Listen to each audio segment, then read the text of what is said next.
Memasuki episode 247, di episode besok bakalan semakin seru. Kita semua tahu ya, Dikta akhirnya harus benar-benar pergi untuk selamanya. Dan ini cukup menyedihkan, apalagi kita pun juga semua tahu beberapa hari ke belakang Aurel dan juga Dikta baru saja melangsungkan acara pertunangan yang begitu hikmat.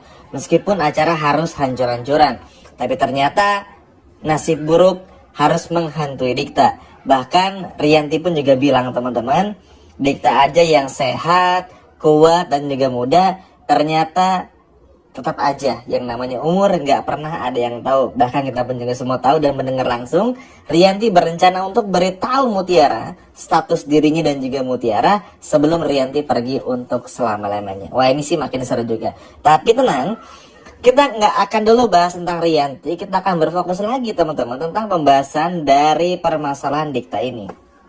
Nah, setelah semua orang ini bersimpati, berbelasungkawa kepada Bu Cynthia, pada akhirnya momen yang ditunggu-tunggu pun juga datang. Nah, sebelum kehadiran Marsha, terlihat juga kalau ada Bu Rianti yang mengucapkan belasungkawanya kepada Bu Cynthia, teman-teman. Rianti pun juga mengucapkan, Dikta anak yang baik, saya udah bangga karena Aurel bisa kenal sama Dikta, mau tunangan bahkan mau menikah.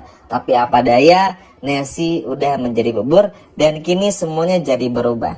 Dan ini yang pada akhirnya membuat situasi pun juga jadi nggak bagus ya. Karena kan sebetulnya dengan pernikahan Aurel dan juga Dikta, ini tuh akan menyatukan Rianti dan Cynthia, jadi biar nggak berjarak lagi. Bahkan Aditya pun juga sekarang udah nggak bisa deketin Cynthia apapun itu teman-teman, udah nggak bisa lagi. Jadi sebetulnya sini bisa menjadi langkah yang bagus juga ke depannya. Tapi ya balik lagi, nasib berkata lain, Tuhan berkehendak lain. Oke, singkat cerita, setelah akhirnya beres ngobrol dengan Bu Cynthia, Rianti pun akhirnya pamit pulang. Tapi ternyata Bu Cynthia di sini masih benar-benar marah dan juga emosi teman-teman. Bahkan bukan cuma itu saja. Bukan cuman itu saja nih, bayangin, Mutiara pun juga sampai ngikutin Ivan dan pada akhirnya Ivan ini datang ke rumahnya Sandra dan pada akhirnya dikasih uang sama Sandra. Bahkan Mutiara pun juga lihat, tapi Sandra pun juga bilang, tenang Mutiara, aku nggak terlibat, kita nggak terlibat. Justru aku pengen tahu nih, Marsha nih pelakunya atau bukan, karena aku melihat Marsha berada di jembatan di malam sebelumnya. Terus Mutiara pun juga tentu nggak percaya. Jadi ujung-ujungnya Ivan dan juga Sandra yang dalam tanda kutip tuh kayak dituduh-tuduh lah ibaratnya. Nah, Ivan ini teleponan nih sama Aditya dan bilang, saya nggak ikut-ikutan dan kita ini udah beres sampai di sini. Jadi entah kenapa Ivan ini seperti dapat dapat sesuatu suruhan nggak tahu dari Marsha atau Aditya.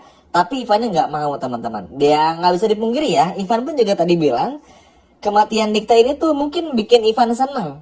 Tapi ya dengan cara seperti ini perginya, ya bikin Ivan pun juga nggak seneng. Karena mau bagaimanapun juga, Ivan tuh pengen bersaing kalau orang itu masih ada. Kalau udah kayak gini kan, Aurel pun juga belum tentu mau sama Ivan. Dan ini memang logis juga gitu loh. Sehingga inilah yang pada akhirnya membuat situasi pun juga betul-betul nggak terkendali. Oke, berikutnya kita akhirnya akan ngebahas momen dimana Bu Cynthia pun dengan semua rencananya. Seperti yang teman-teman lihat juga di episode tadi, Bu Cynthia pun juga pada akhirnya langsung meminta kepada anak buahnya, kepada pihak kepolisian, pengacaranya untuk segera mencari dan mengusut di manakah keberadaan dari Rangga itu sendiri. Nah, hingga pada akhirnya Bu Cynthia pun juga melihat Marsha yang ternyata datang terakhir ke pemakaman. Di sini Marsha pun juga datang sambil betul-betul menangis dan meminta maaf dan terdengar oleh Bu Cynthia.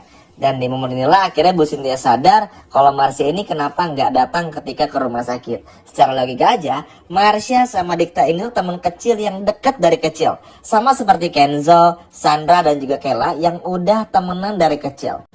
Datang sih ke pemakaman, tapi kan datang di akhir-akhir jadi mengundang tanya hingga pada akhirnya tariklah sama Bu Cynthia. Kamu pasti terlibat kan dalam hal ini? Terus Marsha pun juga bilang, enggak kok tante. Ya namanya juga Marsha, sama aja kayak Sandra, nggak pernah mau ngaku teman-teman. Tapi karena Sandra pun juga di sisi lainnya memang udah berencana untuk bisa ngebongkar masalah ini, alhasil Sandra pun juga sampai ngebayar Ivan. Nah, si Ivan bingung teman-teman, kok cerita dari Marsha ini agak berbeda ya dengan apa yang Sandra lihat. Kan ketika Sandra pun juga tahu Marsha di sana, itu aja tuh masih abu-abu kan, gak ada jawaban sama sekali.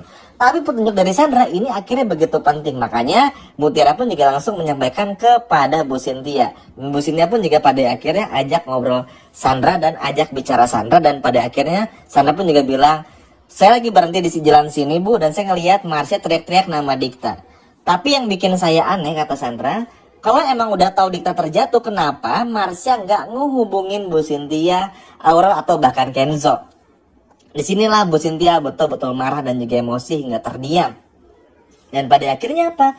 Ya Marsha nggak bisa berbuat apa-apa teman-teman, karena Sandra udah menceritakan semuanya. Marsha pun juga ya berdalih lah, berbohong, bilang ini, bilang itu, dan lain sebagainya macamnya. Tapi pada akhirnya Bu Cynthia pun juga nggak percaya. Bu Cynthia pun juga di makamnya Dikta nih langsung menyeret Marsha dan panggil polisi untuk segera datang. Ya di momen inilah pada akhirnya Marsha pun juga benar-benar ketakutan, panik bukan main. Sedangkan Sandra tertawa terbahak-bahak teman-teman, karena balik lagi Sandra ini emang punya dendam pribadi juga kepada Marsha. Jadi begitu melihat hal seperti ini, Sandra pun juga gak akan tinggal diam. Simpelnya adalah Sandra ini walaupun jahat, tapi kalau ngelihat hal-hal yang menyedihkan, akhirnya bisa tersentuh juga. Jangankan Sandra, Aditya aja yang nggak suka itu sama Dikta bisa bersimpati, bahkan kita pun juga semua tahu bersedih. Bahkan Aditya pun juga bilang di episode tadi sampai nggak mampu menyelatkan Dikta karena saking sedihnya dan nggak menyangka kalau semua ini bakal terjadi.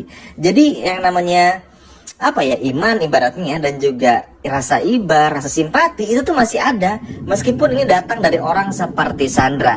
Dan inilah yang pada akhirnya betul-betul membuat situasi pun juga ya mau nggak mau bikin Marsha pun juga semakin tertekan, bikin Marsha pun juga semakin pusing 7 keliling, karena pada akhirnya harus menghadapi kenyataan kalau memang betul-betul sulit untuk menghadapi orang-orang yang kini tengah menginterogasi Marsha dalam tanda kutip.